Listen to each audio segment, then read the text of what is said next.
Olá, bom dia. Às 2h30 da manhã estamos gravando mais um vídeo para o canal Guia dos Perplexos, na nossa série Mentiras, Erros e Contradições do Cristianismo. Hoje, o segundo vídeo.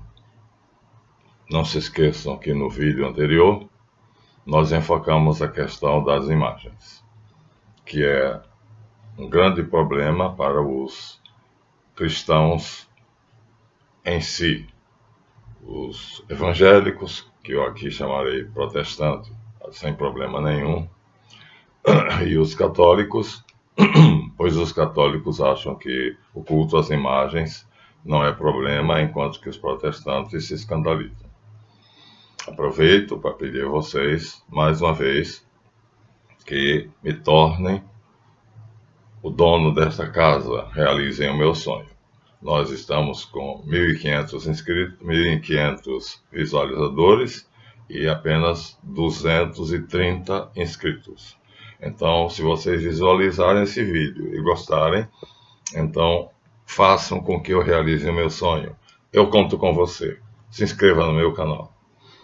E agora, vamos ao vídeo. Se a questão das imagens e do culto às imagens já é um problema entre os cristãos, dividindo católicos e protestantes, e para mim, que sou católico consciente, pesquisador e estudioso, ex-diácono beneditino, é realmente um problema, porque a Igreja Católica, na sua sede de atingir as massas, inculca, estimula a idolatria, isso é, o culto às imagens, que é proibido pelo primeiro mandamento. Não farás para ti mais esculturas, não lhes prestarás culto. Então, já dissemos no vídeo anterior, vamos aqui dizer rapidamente, a proibição não é não fazer, a proibição é prestar culto. Mas, na verdade, a Igreja Católica induz, às vezes sutilmente, e às vezes claramente, o culto à imagem.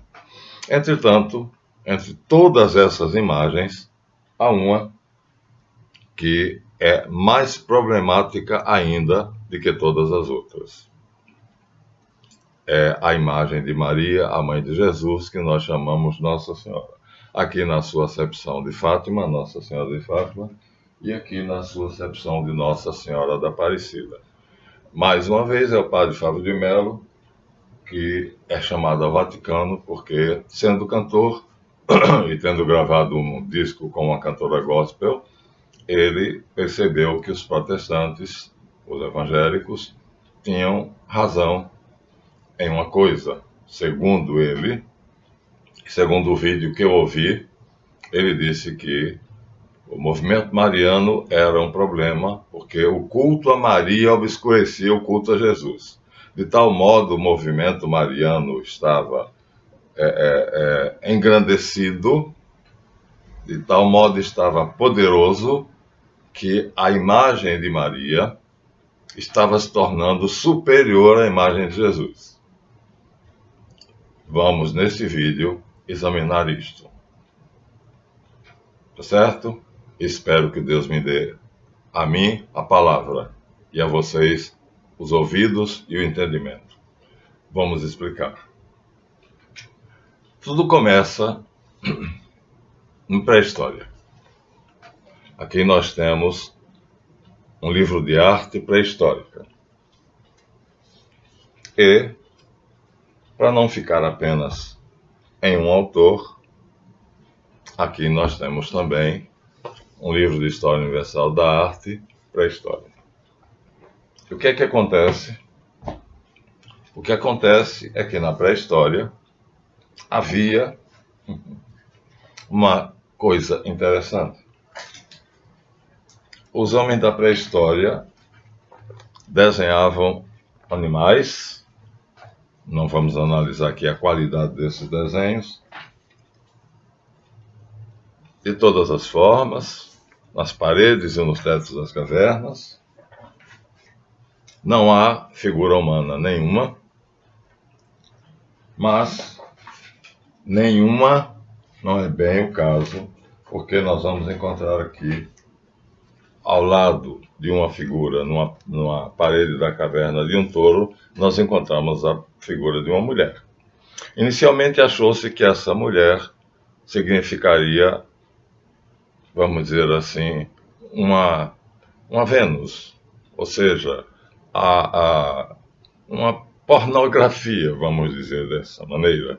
Uma maneira de retratar uma mulher nua com os órgãos sexuais expostos. Posteriormente, percebeu-se que não era essa a realidade. Quando os eruditos foram investigar o assunto, eles perceberam, esse é um deles, Dr. Andrea Lommel, diretor do Museu Etnográfico de Munique, quando foram investigar a fundo, aqui nós temos a mesma coisa, a pré-história, mas por outra pessoa, a doutora Gina Pichel, a maior crítica de história da arte do seu tempo, é outra Vênus. Querem comparar? Vênus foi o nome que deram a elas, porque acharam que era pornografia. Essa daqui é a Vênus de Locel, com o chifre nas mãos, para significar que esse chifre tem o sangue, e no sangue o poder de criar esses animais, chamada Senhora dos Animais. E a outra,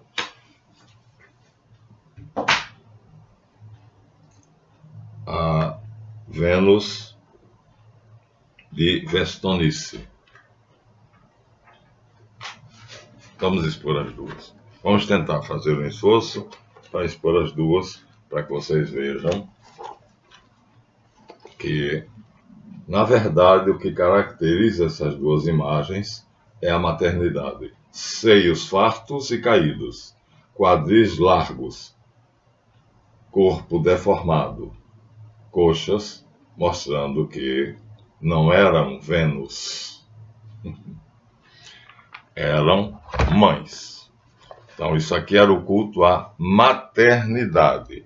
E aí nós começamos a perceber que há alguma coisa nessas imagens pré-históricas, imagens esculpidas em marfim, aquela é esculpida, esta é esculpida, que vai nos levar diretamente a Maria, mãe de Jesus. Uma coisa vai nos levar a outra, e eu vou com vocês por esse caminho. E nós vamos ver porque é que o culto mariano, então, como diz o padre, lá, tem muitos que dizem, né? Obscurece o culto a Jesus. Fábio de Mello. E será que obscurece? E se obscurece, de quem é a culpa porque obscurece? Aquelas imagens têm 12 mil anos de idade. Ou seja, elas foram feitas 12 mil anos antes de Cristo. Então, não são 12 mil anos de idade, são 12 mil mais 2, 14 mil anos de idade. Ou seja, há 14 mil anos atrás, o homem pré-histórico esculpiu na parede de uma gruta ou fez uma imagem de osso de marfim que mostrava a maternidade. É exatamente o que essas duas imagens mostram. Uma mãe. Começaram a perceber que há uma ligação entre as duas coisas? Só que aqui nós estamos no século 21, 2022, ano 2022. E ali nós estamos há 14 séculos antes de Cristo. Portanto, nós estamos há 14 mil anos antes de Cristo. há uma ligação direta das duas figuras, mãe e mãe. Vamos ter que passar mais uma vez pela obra de Noah Samuel Noah Kramer, o genial judeu, perito em sumeriologia. E aí, vamos agora sair das imagens da Vênus de Locel e da Vênus de Vestonice e vamos ver o que é que ele nos diz para nos esclarecer a respeito. O nome do capítulo é A Primeira Cosmologia e Cosmogonia. E aqui nós vamos tirar o seguinte. Acerca do nascimento do Deus da Lua, sim, temos um encantador e humano mito que parece ter sido elaborado para explicar a geração do Deus da Lua e de 3 divindades que foram condenadas a consumir as suas vidas no mundo inferior, nos infernos. Quando o homem ainda não tinha sido criado e a cidade de Nippur, uma das pentápolis, era habitada só pelos deuses, um homem era o deus Enlil e a mulher, a deusa Ninlil. As pessoas mais velhas eram Ninlil e Ninosegunu. Mais velhas, portanto, mãe dessas senhoras. Um certo dia, esta última, Ninosegunu, tendo evidente no seu pensamento, no seu coração, casar Ninlil com Enlil, fez à filha a seguinte recomendação. A recomendação está em sumeriano antigo, então o fato é que as avós expressam seu desejo de unir o casal Ninlil e Enlil, homem e mulher. E aí Ninlil obedece jubilosamente às recomendações da mãe. Na onda mais pura, a mulher, Ninlil, banhou-se na onda pura.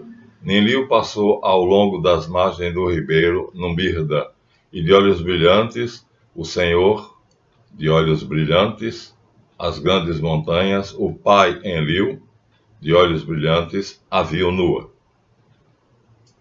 E ele que decreta os destinos, de olhos brilhantes, a viu.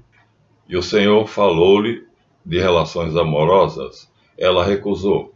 Enlil falou-lhe de novo de relações amorosas, de novo ela recusou. Eu não sei fazer amor. Eu não tenho noção de sexo, disse ela.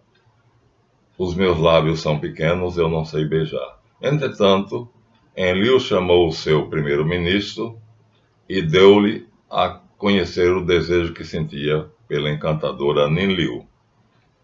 O ministro arranjou uma barca e Enlil, vogando nas águas na companhia de Ninlil, violentou-a e engendrou o deus da lua, Sim, que no início nós falamos dele. Os deuses ficaram chocados com esse ato imoral, e apesar de Enlil ser o seu rei, agarraram-no e baniram-no da cidade para os infernos. O passo pertinente é um dos raros que lança alguma luz sobre a organização do panteão e de seus funcionários e de seus funcionamentos. Então, nós vemos aqui que Enlil, o homem, um deus, então estupra Ninlil, porque ela não quer, ela diz que não tem nenhuma sedução pelo ato amoroso e ele a obriga. Então Enlil, obedecendo ao destino decretado pelos deuses, partiu em direção ao inferno sumério. Ninlil, contudo, que estava grávida dele, recusou-se ficar só, já estava amando-o, e decidiu acompanhá-lo no exílio para os infernos.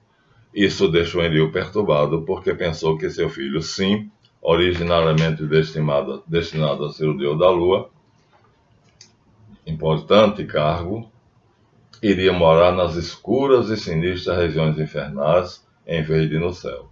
Para evitar essa desgraça, Enlil imaginou um estratagema bastante complicado. No caminho que ia de Nippur, uma das 5 cidades da Suméria, convenceu o homem do rio que transportava os mortos para o mundo infernal, o barqueiro, o Caronte da Grécia, a fazer, não levar, sim, para os infernos. Pronto. Estamos aqui, então, Enlil prossegue sua jornada e tal, então nós já vemos aqui que aqui nós temos um mito sumeriano, no qual o deus Enlil se apaixona pela deusa Ninlil e a fecunda. A questão é da maternidade. Continua perfeitamente a história que nós começamos ali na Suméria. Então, mas vamos ter que ir a outro mito semelhante. O outro mito se chama Enki e Ninuseg. A literatura criada é na página 164 do mesmo livro. Já é outro casal de deuses. Ali nós temos um casal de deuses, Enlil e Ninlil. Enlil é o deus maior, Ninlil é a deusa pela qual ele se apaixonou, e ela não quer fazer amor com ele, e ele, colocando ela dentro de um barco, a engana, a agarra, a beija e estupra. Aqui é diferente. O mito é semelhante. A literatura criada pelos sumérios deixou sua profunda marca nos hebreus. Ou seja, a Bíblia hebraica é praticamente uma cópia da literatura suméria. É certo que os sumérios não influenciaram diretamente os hebreus, mas é incontestável que os sumérios influenciaram profundamente os cananeus, os quais precederam os hebreus na região mais tarde conhecida pelo nome de Palestina. Então, nós sabemos que há uma terra mítica chamada Paraíso. Esse paraíso, nos sumérios, é chamado de Dilmun. E voltemos ao livro. Num breve resumo, o enredo do mito sumério do paraíso, que se ocupa mais de deuses do que de homem, é o seguinte: Dilmun é uma terra pura, limpa e brilhante, uma terra dos vivos, que não conhece quer a doença, quer a morte. Falta-lhe, contudo, água fresca, essencial à vida dos animais e das plantas.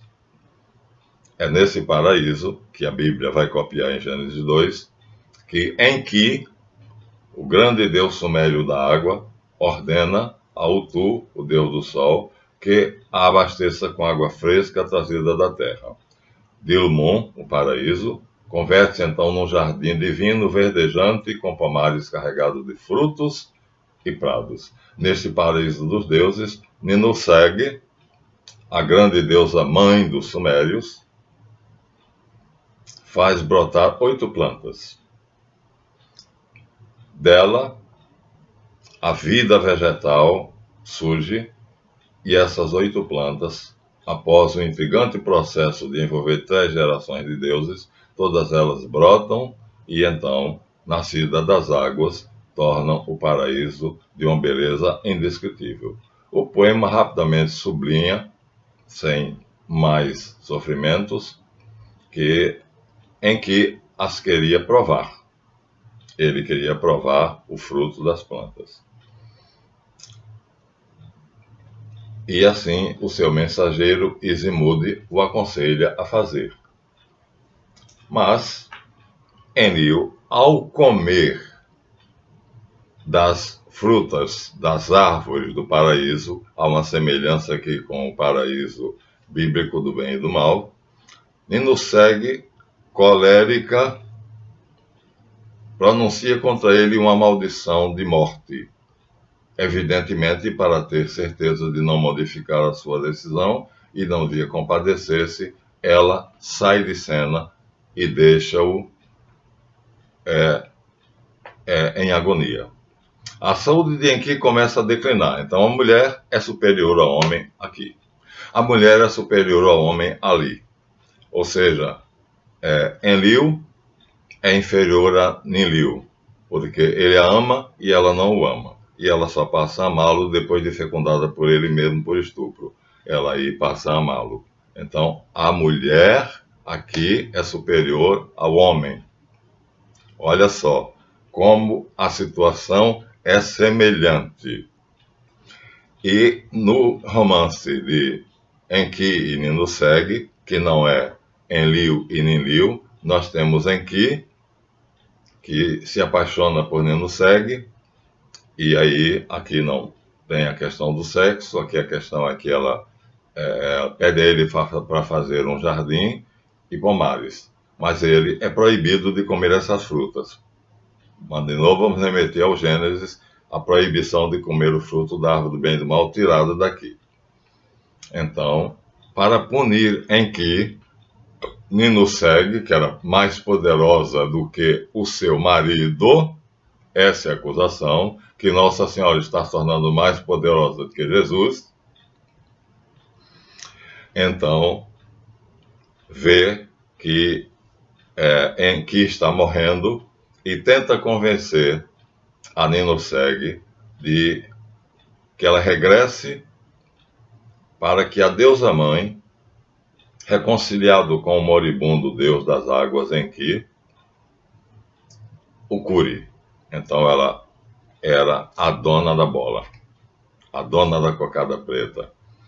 Ela aceita, senta ao seu lado e depois de perguntar quais os 8 órgãos, ele comeu 8 frutos, no paraíso, no mito do paraíso, aqui é só o fruto da árvore proibida, que são 8 frutos. 8 órgãos do seu corpo começam a morrer.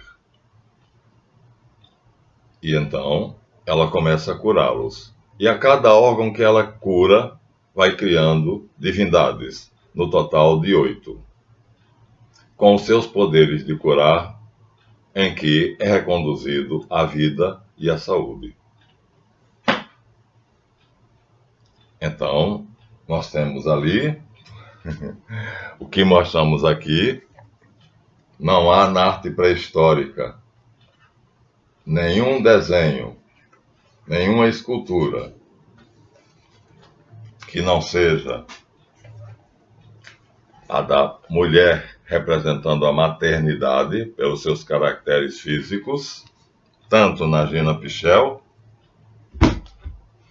quanto no professor Andreas Lommel. Vocês vejam como a coisa é notável. Pré-história, homem pré-histórico só desenha animais ou mães, deusas mães. Olha, 20 mil anos atrás começa essa produção e no ano 12.000 chega a essa perfeição e essa beleza. Aqui esculpida na rocha, lá esculpida no marfim. Estamos então diante da mesma questão atual. Há quanto tempo? 20 mil anos atrás. É interessante? É mais do que interessante. É fascinante. Então, o que é que vai acontecer? Nino Segue vai curar Enki. Veja, há, portanto, 2 episódios semelhantes. Um, o casamento de Enlil com Ninlil. E outro, o casamento de Enki com Nino Segue. Em ambos os casos, a mulher é mais poderosa. E Enlil só consegue possuir Ninlil por a força. Porque por sedução ele não consegue. Ela é mais poderosa. Mera coincidência? Estamos na pré-história e o fato é o mesmo. Ela é mais poderosa. Dizem os padres que não concordam com o culto mariano e os protestantes que se indignam a tal ponto que muitos deles chegam a odiar Maria. Mas sem saber disto, por ignorância. E os católicos, a hierarquia católica, não explica, não chega a este ponto onde eu estou mostrando a vocês, para dizer que isto se enraiza numa noção intuitiva, talvez não, talvez consciente, de que a mulher é superior ao homem, por natureza. E aí, através desse esclarecimento que nos é oferecido pelo fantástico judeu Samuel Noah Kramer, nós vemos que Ninoseg cura Enki e agora faz sexo com ele, e à medida que faz sexo com ele, vai curando, dizendo, meu irmão, o que te dói? Ele diz, a parte do corpo. E ela cura, e nasce o deus Abu. Meu irmão, e agora? Ainda te dói algo? Dói-me o maxilar. E aí ela diz, por ele darei nascimento ao deus Nintula. E vai por aí, ela curando os 8 órgãos, até que a última coisa, o que te dói? Ele diz, a minha costela. Isso lembra alguma coisa a vocês? E ela, então, ao curar a costela, faz nascer a mais bela das deusas de Dilmun, o paraíso sumeriano. Então, aqui o autor esclarece que o paraíso, segundo os teólogos sumérios, era apenas para os deuses imortais e só para eles, não para os homens. Então, aí está a diferença. A Bíblia adaptou, mas não plagiou. Então, a não ser Noé, que vai aparecer por um privilégio especial, vai aparecer como habitando o paraíso e assim adquirindo a imortalidade. Então, o que é que eu acabei de provar através do genial sumerólogo Samuel Noah Kramer, de que a ideia original do homem pré-histórico era de que a mulher é superior ao homem, por natureza. Por quê? Porque era ela que dava filhos à tribo. Ela era que era mãe. Então, todo homem adulto sabia que tinha nascido de uma mãe. Logicamente, ele tinha por essa mãe uma consideração especial. Isso não nos lembra as bodas de Caná, na qual Jesus pede a Maria. Aliás, Maria pede a Jesus que faça um milagre e ele diz que não fará e faz. Não só lembra, mas reproduz exatamente a supremacia da mulher sobre o homem. Ele não tem mais vinho, meu filho. Ele diz, mulher, o que temos nós com isso? Ela dá meia volta e chega para o mestre de cerimônia e diz, estou citando o texto de memória, faça tudo o que ele mandar. O mestre de cerimônia se aproxima dele e espera a ordem. E ele diz, encha 12 talhas de água. E enchem 12 talhas, que são 12 jarrões da minha altura. E ele, dando graças a Deus, impõe as mãos sobre as águas e na vista de todos, inclusive já com os apóstolos, a água se transforma em vinho. A pedido de quem? Da mãe. A mãe faz com que o filho faça o primeiro milagre na casa de um casal rico, quando ele veio para os pobres. Não era ainda o momento dele fazer um milagre. Ele diz, não é ainda a minha hora, não chegou a minha hora. E quando ela pede, ele diz, o que temos nós com isto? O problema é deles, eles são ricos, burgueses, calcularam mal, então que esquentem a cabeça para resolver o problema. Aí está, portanto, há 14 mil anos atrás, a mesma coisa que hoje é discutida por católicos e protestantes e que nós vamos agora esclarecer. Já começamos. A história começa, o problema começa na pré-história, porque Ninlil é superior a Enlil e Ninoseg é superior a Enki. A mãe é superior ao filho, ao marido e, claro, para os pré-históricos, aquelas imagens fazem com que o homem adulto perceba que ele nasceu de uma mulher e, portanto, ele deve a vida a ela. Olha, que lógica notável. E dizer que esses homens pré-históricos eram descendentes do macaco. Deixemos agora um pouquinho Samuel Noah Kramer de lado e vamos para o professor Jules Sorry, perito em mitologias comparadas, francês, não sei qual era a universidade, onde ele diz que aquela teologia, ou teogonia, suméria, se transforma. Com o passar do tempo, a unidade fundamental da língua, Religião de Israel é o nome do livro, Jules Sorry, Rio de Janeiro, tradução Francisco de Souza, 1963.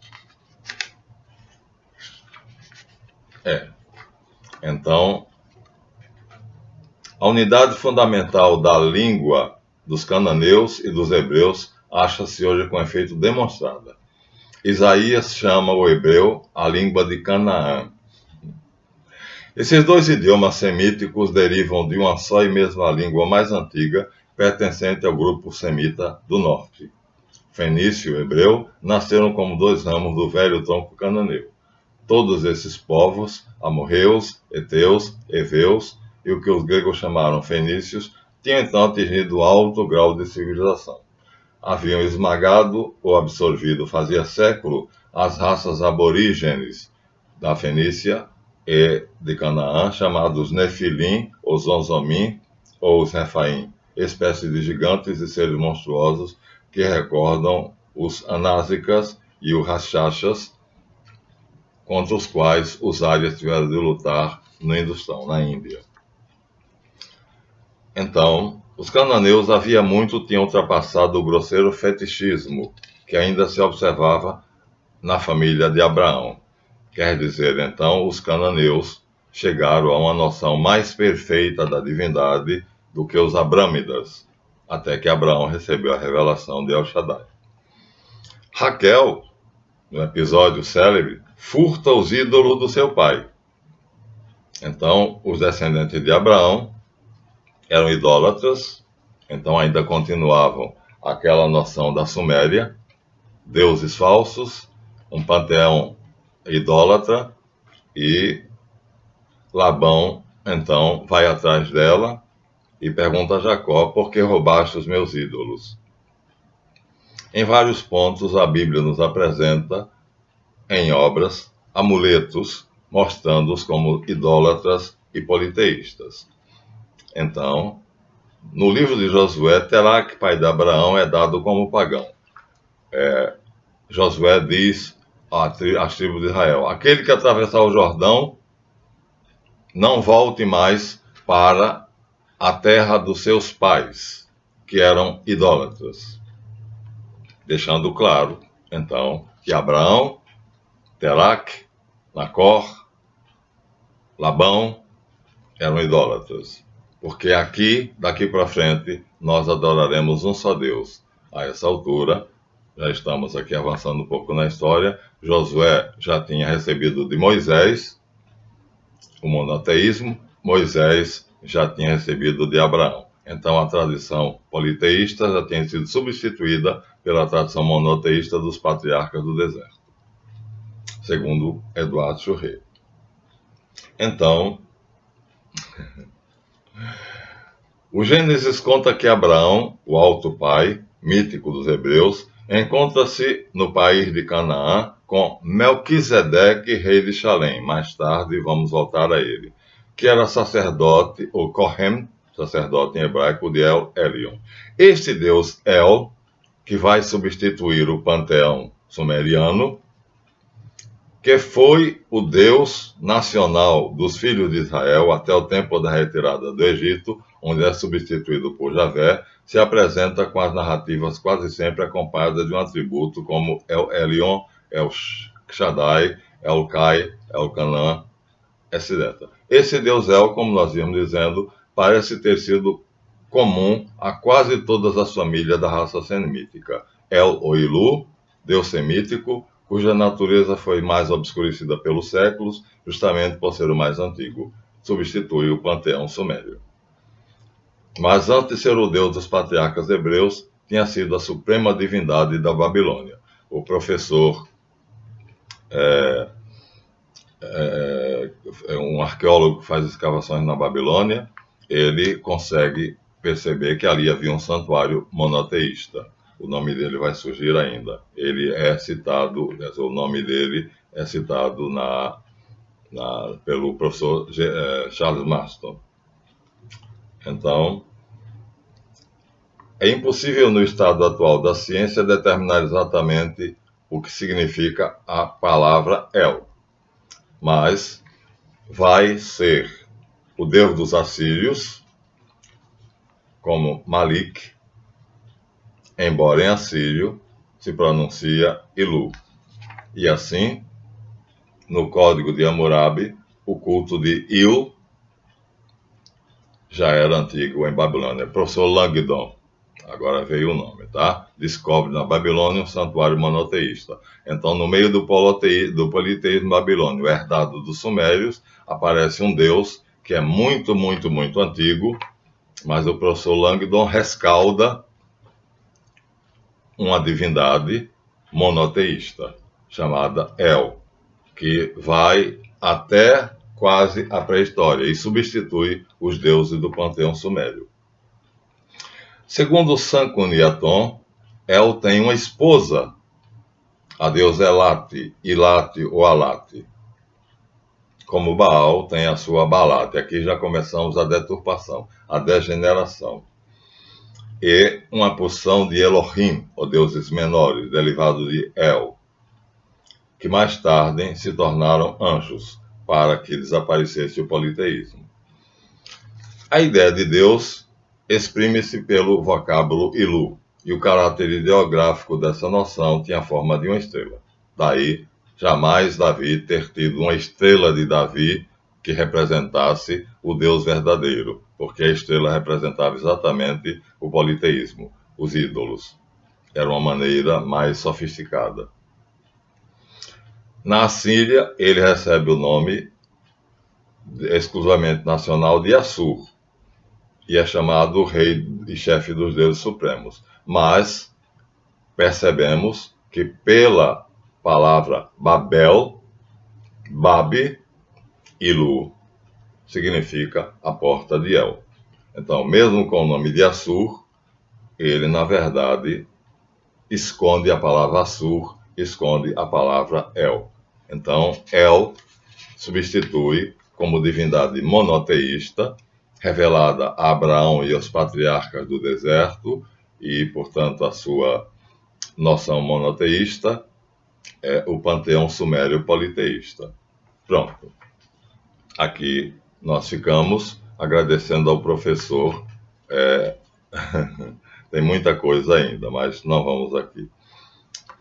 Ao professor Júlio Surri ter nos mostrado que de 20 mil anos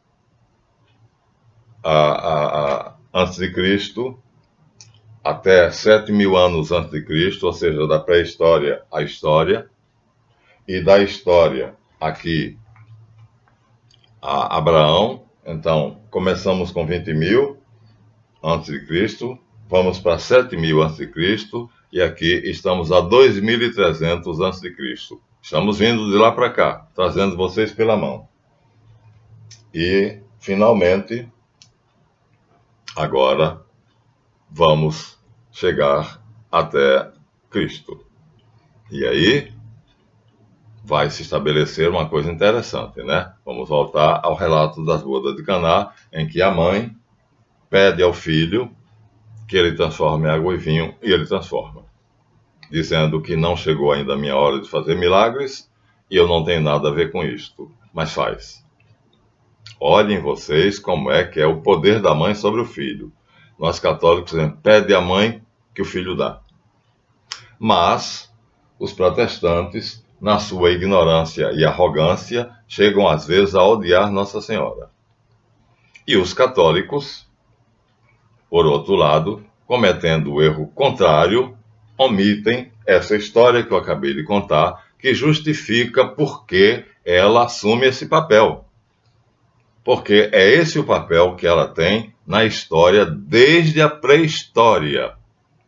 Naquelas figuras que eu acabei de mostrar a vocês, onde só se desenham animais e a deusa mãe. Vou mostrar novamente. Só aparece uma figura humana, a deusa mãe. Ou então, um animal. Aqui é um bisão. Todos os dois esculpidos em marfim. Não sei como, porque com a faca de cozinha de aço hoje, você jamais faria uma escultura dessas. Mas com o que é que eles faziam? Dizem que com pedras. É preciso achar que nós somos burros. De qualquer maneira, o foco do assunto é esse. Mas é verdade, então, que a mãe superou o filho? Não, não é verdade. Então aí está o problema. Como a Igreja Católica tem duas religiões, né, como no Egito, voltamos lá, a hierarquia tem uma religião que é dela, o padre da Igreja Santa Teresinha, o vigário, disse para mim para eu não contar isso para o povo, porque isso é só para nós. Olha que absurdo, acabei de falar isso no vídeo anterior, né? E aí, mas quando eu tinha oportunidade, eu furava a proibição dele e contava. Não é só para nós, isso é verdade. Então a Igreja Católica se omite, ela é omissa, né, e comete erros. Omissa porque podia perfeitamente contar por que a imagem de Maria avulta aparentemente sobre a de Jesus. E nós vamos então ver que na representação artística, Maria, aqui representada pelo artista Murilo,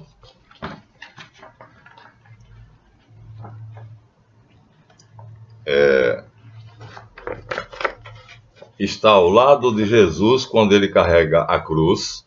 Isso fez com que certos teólogos propusessem o termo co-redentora, que foi rejeitado pelo Papa. Co-redentora, ou seja, a redenção efetuada por Jesus foi também feita por Maria, porque ela acompanhou todos os passos da paixão dele. Não colou, o Papa achou que era demais. Mas o triste é saber que há duas religiões, uma professada pela alta hierarquia da Igreja, a religião verdadeira, eles sabem, e a outra ensinada ao povo ignorante, a multidão ignorante, porque esse conhecimento segundo o padre, o vigário da Igreja de Santa Teresinha, é só para nós. Aqui nós temos por que Maria tem essa ascendência sobre Jesus, porque ela é mãe do Verbo encarnado. É a maternidade lá na pré-história, é cá na Suméria, é aqui na Mesopotâmia, que a mulher, em Ki e Ninoseg, Enlil e Ninlil, El, que vai ter a sua esposa quando o culto degenerar e deixar de ser monoteísta, a sua paredra, na palavra de Samuel Noah Kramer, então é a maternidade que faz. E isto, se fosse devidamente explicado, e se a Igreja Católica tivesse o cuidado, então, e se os protestantes não fossem tão arrogantes, eles, quer dizer, o cristianismo não apresentaria essa estupidez. Mas vejam o papel de Maria.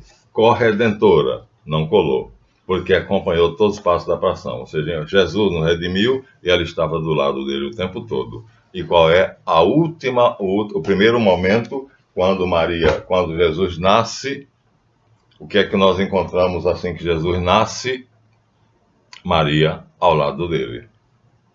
Encontrareis, diz o anjo aos pastores, uma criança sobre as palhas de uma manjedoura, com a sua mãe ao seu lado.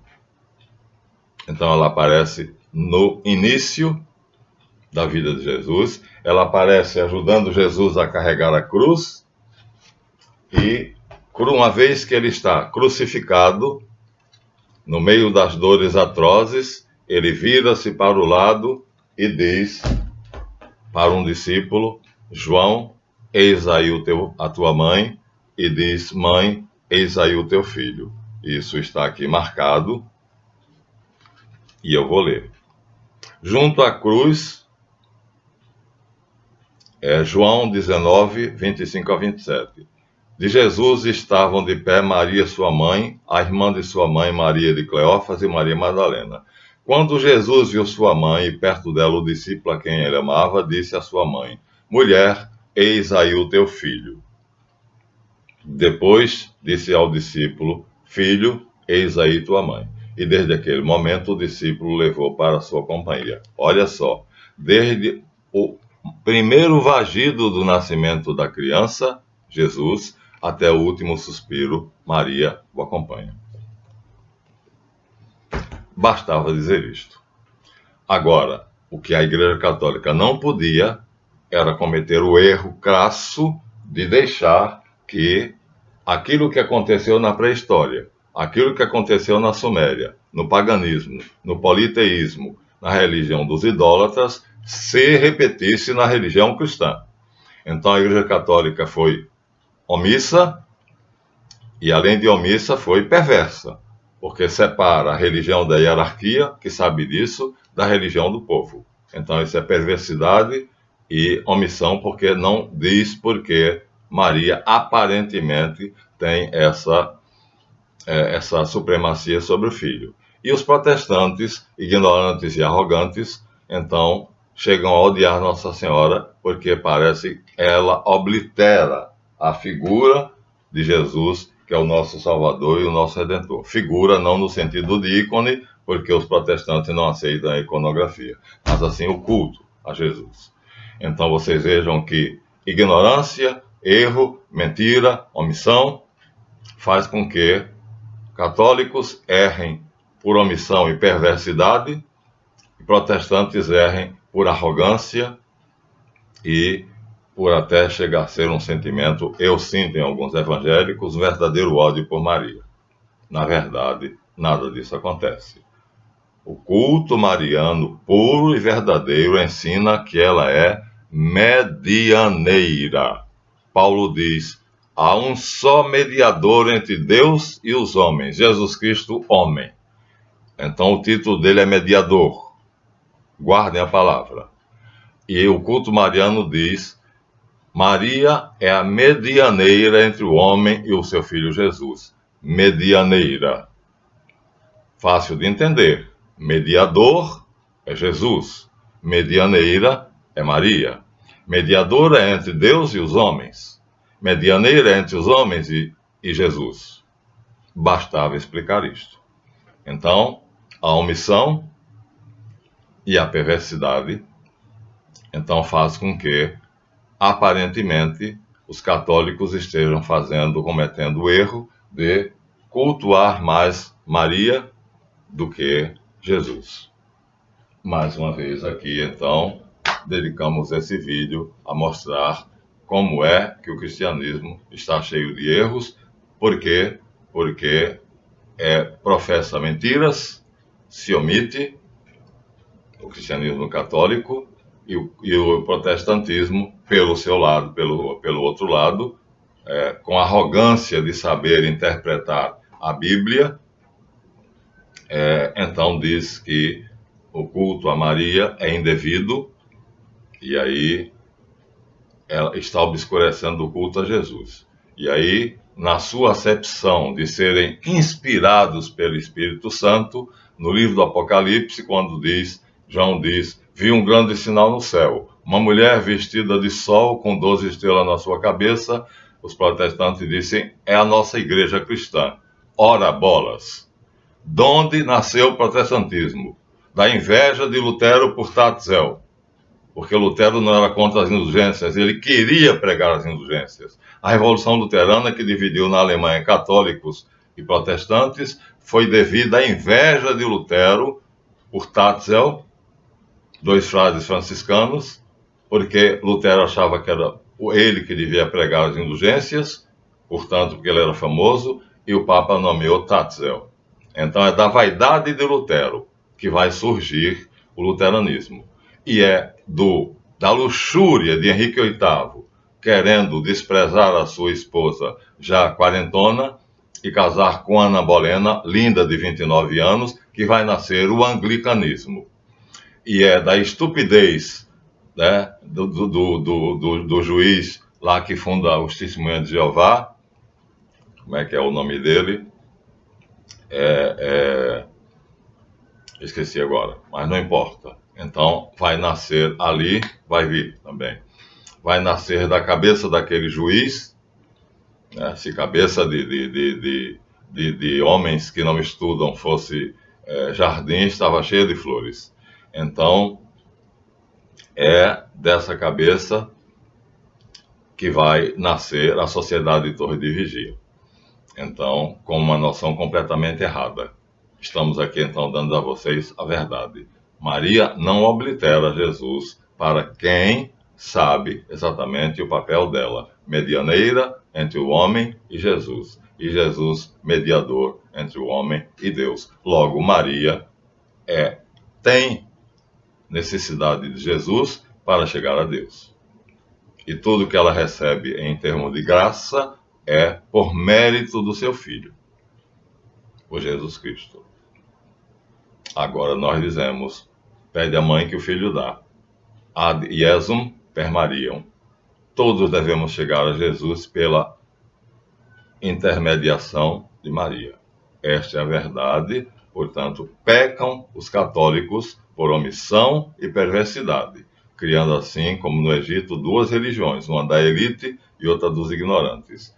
Pecam os protestantes porque achando que a mulher coroada de 12 estrelas e vestida de sol é a igreja protestante. Ora bolas, nascida da inveja de Lutero, né? E da luxúria de Henrique VIII, essa mulher, igreja protestante, teria 12 estrelas que simbolizam os 12 apóstolos, estaria vestida do sol, ou seja, o Cristo a reveste, o Espírito Santo, e fundada sobre os apóstolos? Não. Fundada sobre os apóstolos é a Igreja Católica, eu posso provar. A Igreja Protestante é fundada sobre a inveja de Lutero e a luxúria de Henrique VIII. Logo, essa mulher coroada de 12 estrelas e vestida de sol não é a Igreja Protestante. É Maria, a mãe de Jesus. Aparece no Apocalipse como vi um grande sinal no céu. É Nossa Senhora. E eles, com a sua arrogância, achando-se profetas, dizem que esse símbolo é a Igreja Protestante. Pronto. Está aí explicado. Não há a obscuridade que eles dizem, que Maria obscurece a figura de Jesus. Maria não obscurece a figura de Jesus, porque ela sempre nas aparições aponta para ele. O meu filho está a ponto de deixar que aconteça maiores catástrofes sobre a humanidade. E eu não posso segurar o seu braço durante mais tempo, diz ela nas aparições mais recentes. Então, ela não é mais poderosa do que ele. Agora, ele tem um amor tão grande por ela, porque ela acompanha ele desde o nascimento, na manjedoura, até a morte na cruz e durante o caminho do Calvário. Essa é a verdade, que seria fácil dizer. Não é dito por pura omissão, mentiras, erros e perversidade do cristianismo, quer seja católico, quer seja protestante. Entenderam? Espero que eu tenha sido claro. Então, deem o seu like, inscrevam-se, realizem o meu sonho, a minha paixão. Eu sou o dono desta casa, graças a Deus, ao meu esforço, ao meu trabalho de gravação desses vídeos de estudo e da divulgação da verdade. E vocês serão os meus ajudantes ao compartilharem minha paixão e se inscreverem no canal. Até a próxima. Eu acho que cumpri o que eu pretendia nesse vídeo.